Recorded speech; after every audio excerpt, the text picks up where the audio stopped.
This video is sponsored by War Thunder, but more on that later. One of my favorite things about doing these crazy Baldur's Gate 3 challenges is the shenanigans that ensue when CJ and I have to come up with unique ways to go about progressing the game. And what better way of doing those shenanigans than with the internet's favorite animal, the cat. Now Baldur's Gate 3 gives us 4 different cats for us to wild shape into, all at different levels and parts of the game. And today CJ and I are going to try to beat the game using only these furry felines. Now obviously the higher level wild shaping cats are going to be strong. Well, spoiler, the cat doesn't do very much damage and only has 2 hit points. And we don't get the next one till level 6. So it's going to be interesting to see how we can rack up that much XP. So let's lay down some rules. Per usual, all damage in the party has to be from one of the feline wild shapes. Along with attacking, we are also allowing ourselves the use of shove, since it works well with one of the cat's unique abilities. We are also allowed to cast any spells we want as long as it does not violate the first rule. With that out of the way, let's see if we can beat Baldur's Gate 3 using only cats.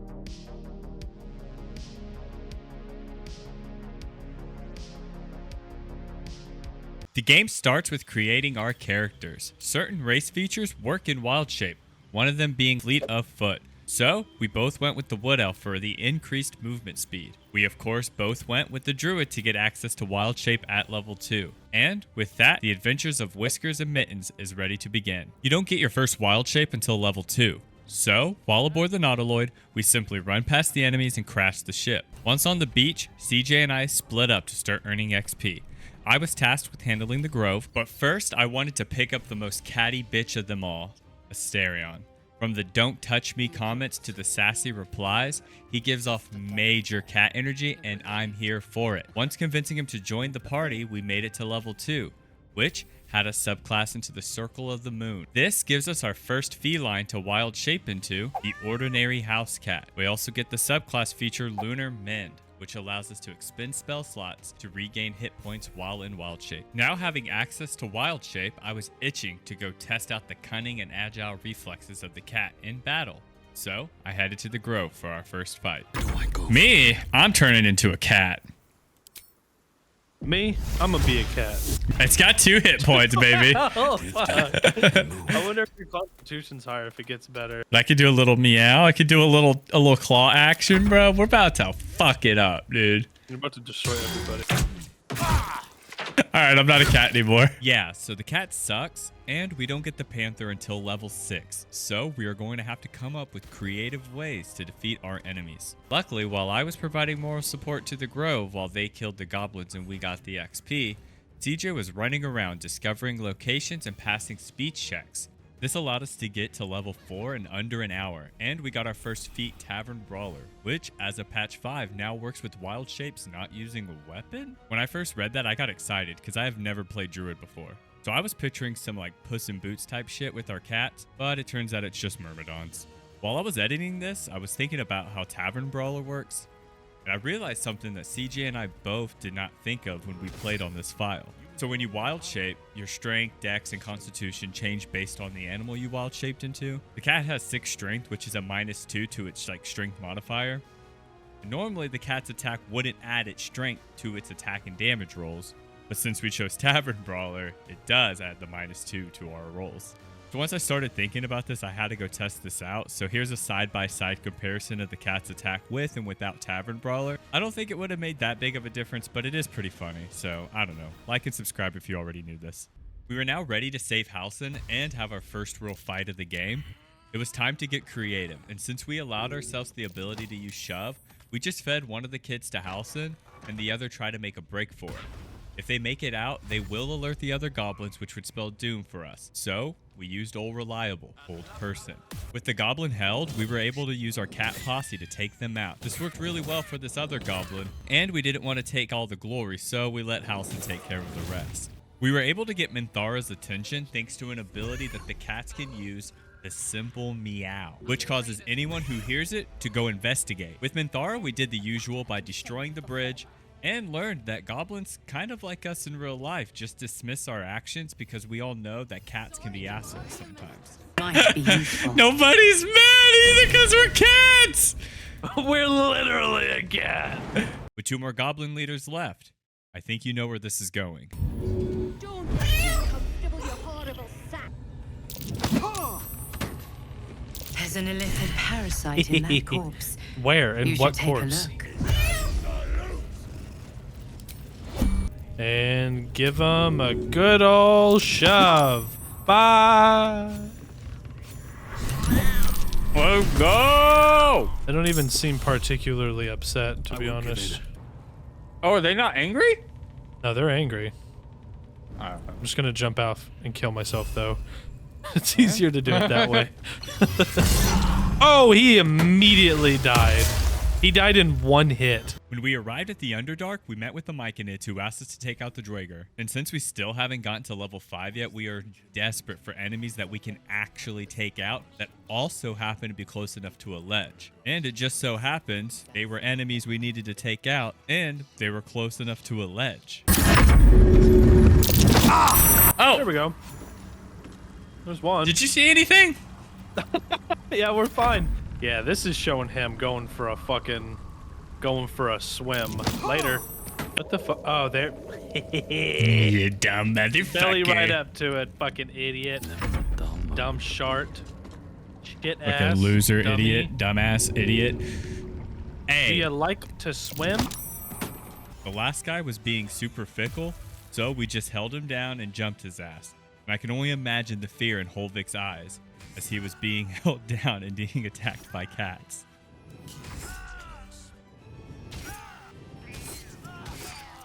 We were about halfway to level 5 at this point and slowly running out of enemies we could confidently fight. So we headed to the mountain pass, and just discovering certain checkpoints and getting into the crush gave us a huge boost in XP. And since we were so desperate for experience, we even got the Githyanki egg for Lady Esther. And while CJ was doing that, I was getting the blood of Lathander. And with both of those done, it was enough to finally get us to level 5, which gives our wild shape an extra attack and a level 3 spells. Since we can't use any of the offensive spells, we picked ones that will add support in battle, and once leveled up to make amends, we went back to Lady Esther and attacked her with a swarm of cats. And now we have this extra attack. That was 3 damage. not 6, I 4. think it just increases on attack rolls. I don't think it increases damage. This might kill her. Hopefully. Yep, 1 HP. Dumbass. Oh, look at how she's laying, bro. We made a stop back at the Grove to take on the strange ox, as we knew it had a ring that works while in wild shape, and after several turns of dealing 1 damage per attack, we managed to take it down and get the Shapeshifter's Boon Ring, which says while shapeshifting or disguising yourself, you gain a 1d4 bonus to all checks. And with that, we hit our first major wall. We still needed to get to level 6. Even with 2 attacks with the cat, we knew they didn't stand a chance against groups of enemies. And having exhausted all we could think of, we decided it was time for us to go to Act 2. Since we knew as long as we did not progress the main quest too far, we could always come back to the Act 1 area. So we ventured forth into the shadow-cursed lands. But first, a word from our sponsor. War Thunder is the most comprehensive vehicle combat game ever made and is available now for free on PC and consoles. Take command of over 2,500 tanks, planes, helicopters, and ships of 10 major nations, ranging from biplanes and armored cars of the 1920s to the fighter jets and main battle tanks of today. Immerse yourself in the intense combat of War Thunder, where incredibly detailed vehicles, realistic graphics, and authentic sound effects place you right at the helm of the most powerful war machines of our time. War Thunder has one of the most sophisticated vehicle damage models in gaming. Every vehicle is intricately modeled down to its individual components like engines, fuel tanks, weapons, and crew, all susceptible to damage or disabling from enemy fire, with different types of armor, shells, and missiles behaving like their real-world counterparts. Join a community of over 70 million players in epic PvP battles today and delve into the breathtaking experience that is War Thunder. With an unmatched wealth of high-quality content to discover, there's simply no game better suited for fans of military history. You can play War Thunder now for free on PC, PlayStation, or Xbox. Use our link in the pinned comment or video description to sign up. New players and those who haven't played in 6 months will also receive a massive bonus pack on PC or consoles that includes multiple premium vehicles, the exclusive vehicle decorator Eagle of Valor, 100,000 silver lions, and 7 days of premium account. It's only available for a limited time, so don't miss out. Now back to the video. When we arrived in the shadow-cursed lands, we immediately realized that there was a pretty big fight right at the beginning. We knew we didn't stand a chance. I mean, come on, look at us.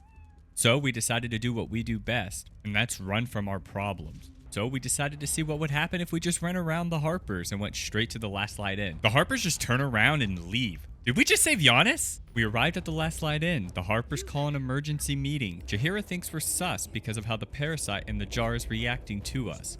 And things start to get uncanny valley. And we were going to try to put the Riz on Jaheira like baby Gronk.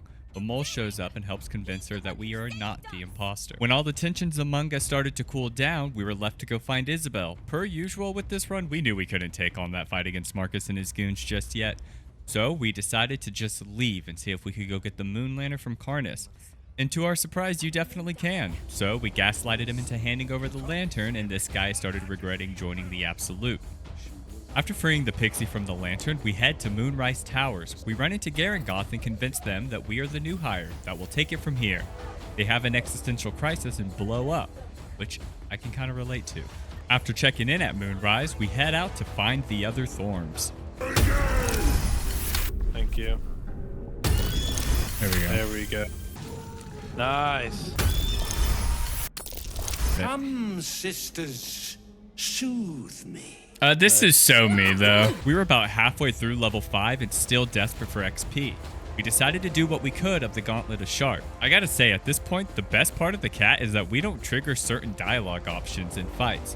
Like normally here, we would fight the undead justiciars, but because we are cats, nothing happens and we can just walk on past. We were initially planning on not fighting anything here, but then I remembered we would come face to face with our most natural enemy. Where are them mice at, bro? Where are them mice at? Oh, for real. I'm gonna fuck them Oh, up. there they are! Get it! Oh. Oh, an intact Asterion! Yeah. Damn, he's infected. Die! Oh, shit. You killed a rat. We soon realized we weren't getting any XP for completing any of the trials, so we went and spoke with Yerger and did the old regular schmegula on him, which did give us some XP, but we were still 800 away from level 6. Luckily, CJ had an idea. We would go back to Auntie Ethel and summon Lump and his goons to help us kill her. I'm just hiding in a fog cloud while they're all fighting. Oh, he found the right one immediately. Damn, she saved on. Oh no, she's entangled now. She can't move. Yeah, he found her. She was invisible. Damn, she got one of them. She eventually gives up and offers up a yummy piece of scalp in exchange for her life. Still needing XP, we go into desperation mode. You see, at the Gauntlet of Shar, you can find Balthazar locked behind a door. However, there is a huge fight that takes place against the undead justiciars. You can get Balthazar to help by unlocking the door and just simply opening it. Our hope was that he and his undead army will take out a bunch of the justiciars while we just gain the XP hiding as cats.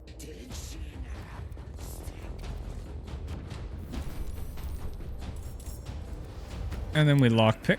I might be able to. I mean, I have a +4 bonus. I don't have anybody to give me whatever it's called.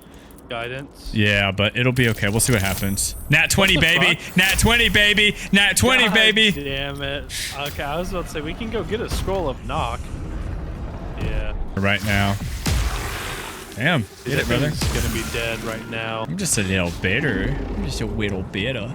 Kill Isn't it! this cool though? Yeah.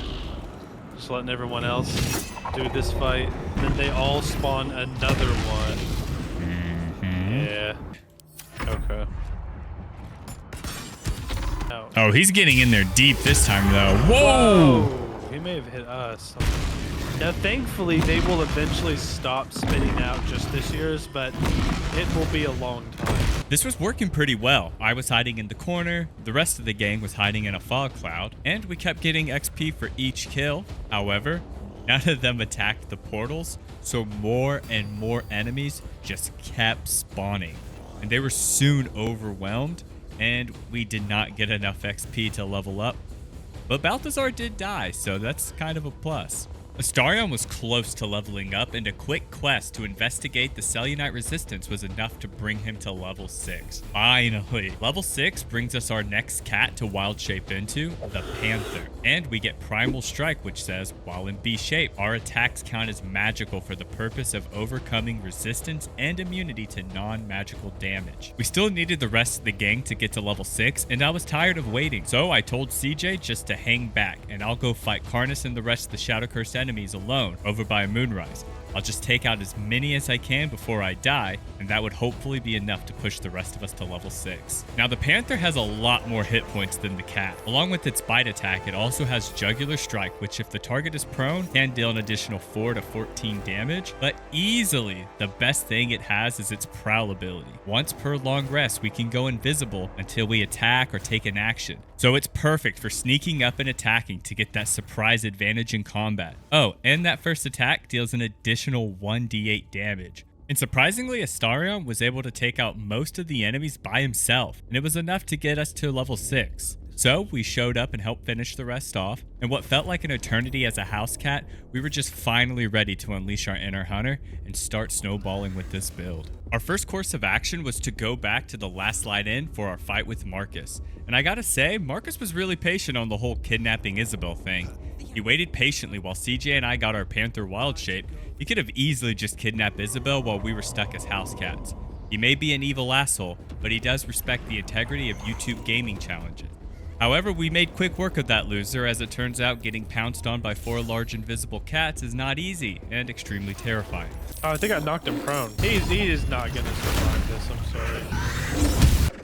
No thank you. Damn! Right.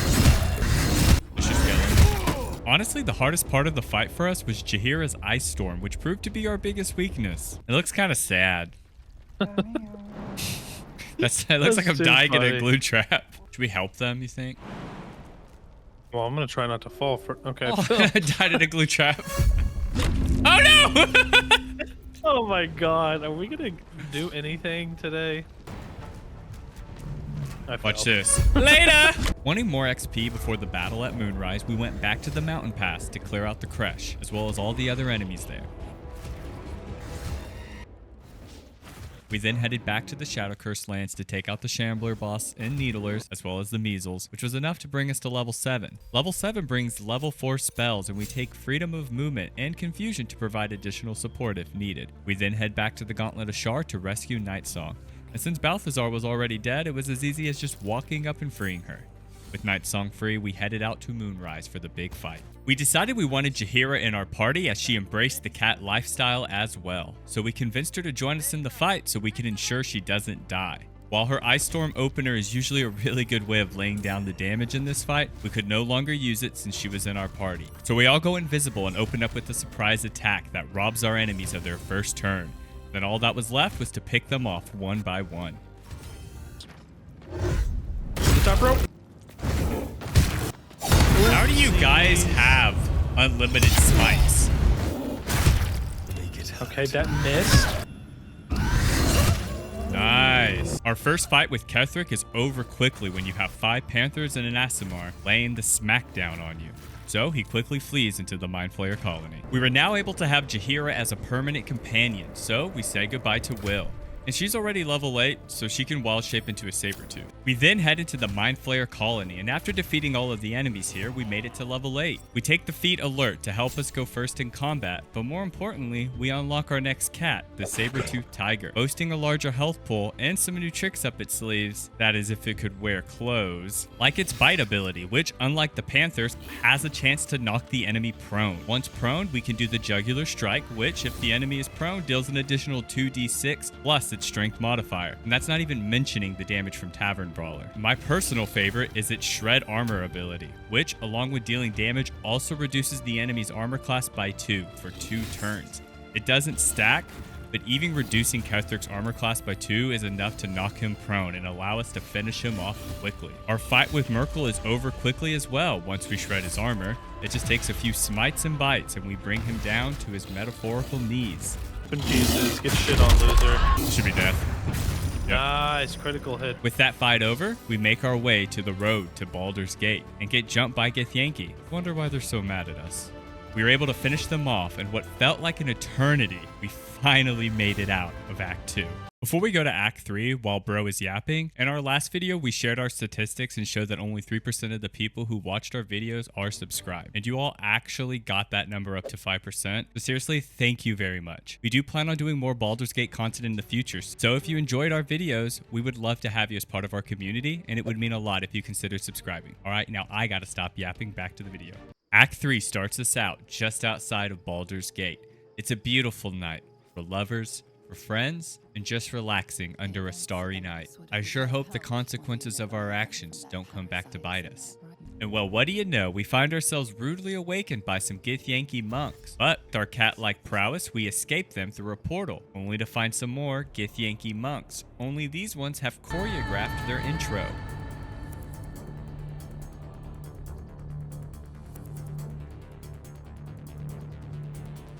We hear our dream visitor calling out to us for help, and I get this sneaking suspicion that our dream visitor is actually a gaslighting mind flayer. Help me. We actually need the Emperor as he holds the ability for our next cat wild shape. So we helped him take out the Githyanki monks. Like the... Okay. Dead. Then we had to listen to Bro yap about his past, and afterwards he finally supplied the goods, the next upgrade to our elithid powers, which will give us the displacer beast. By the way, it's definitely a cat. Jaheira doesn't have a worm in her brain, so she can't take it, but I do pressure Astarion into taking the worm, and this game does a good job at making you feel like a real piece of shit when you do something morally wrong. Did he do it? He'll suck on the little illithid prick.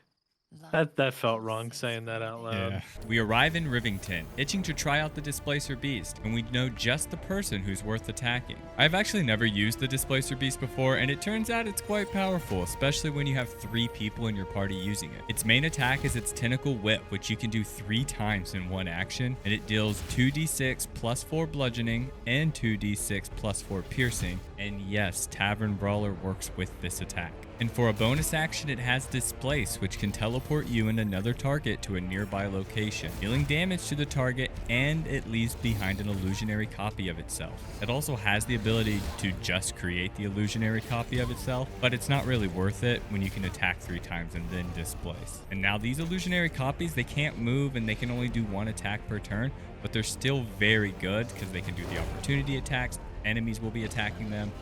And you can really see just how crazy this gets when everyone in your party is doing this. After the fight, we decided it was time to start grinding XP. So we pay a visit to a clown. Is this part of the show?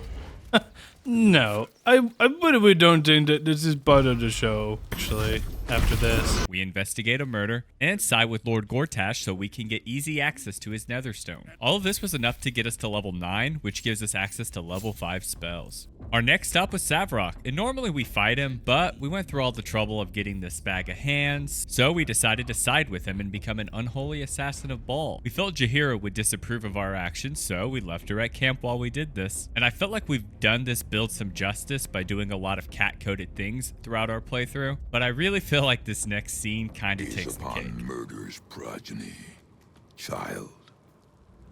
His most ill His faithful departed. Prodigal servants, each returns to do his bidding eternally. I want to become an unholy assassin. To prove your worth to Baal.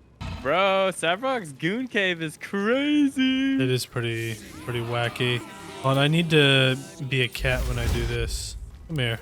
Colossal twat! Here, yeah. There we Looks like we're playing with them. We are! This is actually really sad. Yeah, this is kind of fucked up. Hold on, let me finish this. There we go.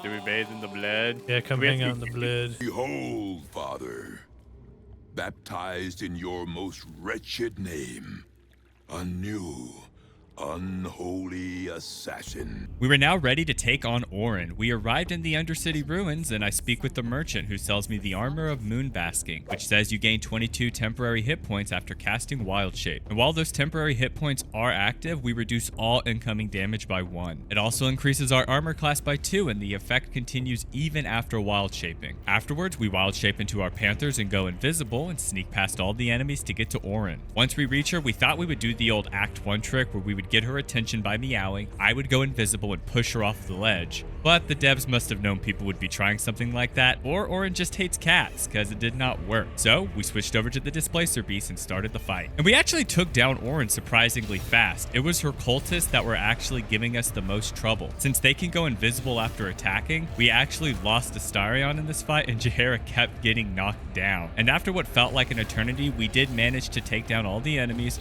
and with Orin defeated, we were close to level 10. So we went and took down some fishmen and the thugs who have Volo hostage, and that was enough to bring us to level 10, which gives us an improved wild strike that says we get 2 additional attacks after making an unarmed strike in wild shape. And we felt that the build was strong enough to beat the game, but stick around until the end of the video because I'll be showcasing what I think is a strong, fully leveled pure wild shape character for those who are wanting to try out this build. We are now ready to confront the Elderbrain, so we meet up with Gortash at the Morphic Pool. Let's just say, seeing the Elderbrain blows old Gordy's mind.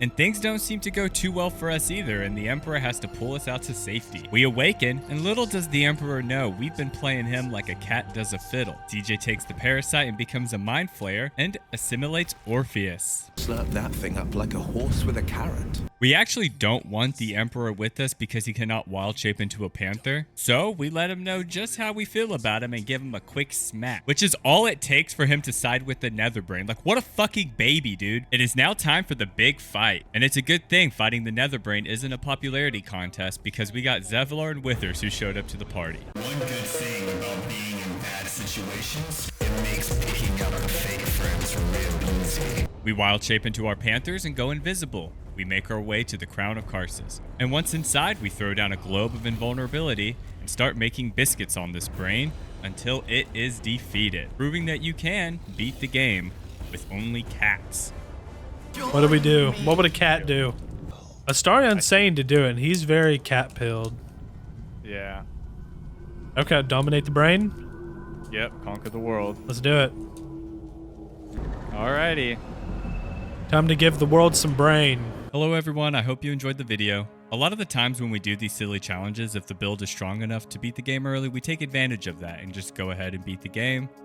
But most people beat the game at level 12, so I just wanted to showcase what I think a good level 12 druid that only uses wild shape could look like, in case you are interested and never have played druid before, because this was my first time playing druid and it was a lot of fun. Anyway, I'm on one of my files and we have a level 12 Karl here who we are going to respec into my full wild shape druid. A reminder, in wild shape you don't keep whatever strength, constitution, or dex your character has. It's all based on the animal you shape into, so pick stats that work best based on who is in your party. I'm not going to be covering spells, pick the ones you feel you'll need based on your party as well. So at level 2 we subclass into Circle of the Moon. At level 4 we take our feat Tavern Brawler. This one is a must. And then at level 5 we get our extra attack in wild shape. At level 6 you have 2 options for a multi-class. If you are feeling squishy and find yourself being downed a lot, I would go into Sorcerer so we can get Draconic Bloodline and pick the Ancestry White, which grants Armor of Agathis. This gives us temporary hit points and it deals 5 cold damage to anything that hits us with the melee attack, and this can be upcasted, which we'll demonstrate soon. Or if you just want to get some more attacks in and deal more damage, multi-class into Cleric for War Domain, which says when we make an unarmed attack or a weapon attack, we can spend a War Priest charge to make an additional attack as a bonus action. We get 3 of these charges per long rest. Whichever one you picked to multi-class into at level 6, you will pick the other one at level 7. And the rest of the build is just Druid. So at level 10, we will get our next feat. I love Alert. Pick whichever one you like and make sure it works with Wild Shape, but Alert is amazing. At level 12, we get our Improved Strike, which gives us 3 attacks in Wild Shape. Keep in mind, this Improved Strike does not work with Myrmidons because they use weapons. You have to make an unarmed strike. All right, enough yapping. Let's show off the build. So the best druid armor in the game is at Act 3. It doesn't stack with Armor of Agathis, but still, Armor of Agathis is way better. Here is us attacking 4 times. If we run out of the charges in a fight, we could just attack and heal if needed, or you could just attack 3 times and heal, or you could just do 4 straight attacks and just probably kill quite a few things. And here's what makes Armor of Agathis so broken when you're in Wild Shape, or just in general, really. I upcasted it with our level 6 spell slot, and as you can see, it gave us 30 temporary hit points, which is higher than what the Druid armor gives us. But the Druid armor also has some benefits when we use those temporary hit points, such as reducing our damage. Yeah, that damage is crazy. Anyway, that's how I would do it. If you have a different idea, let me know in the comments. And a massive thanks once again to War Thunder for sponsoring this video. You can play War Thunder now for free on PC, PlayStation, or Xbox. Use our link in the pinned comment or video description to sign up. New players and those who haven't played in 6 months will also receive a massive bonus pack on PC or consoles that includes multiple premium vehicles, the exclusive vehicle decorator Eagle of Valor, 100,000 silver lions, and 7 days of premium account. It's only available for a limited time, so don't miss out. Thank you to everybody who watched it until the end of the video. I also want to give a shout out to our members. Thank you guys so much. You are amazing. They are actually watching this video early and ad-free. If that's something that interests you, consider becoming a member. All right, until next time, see ya.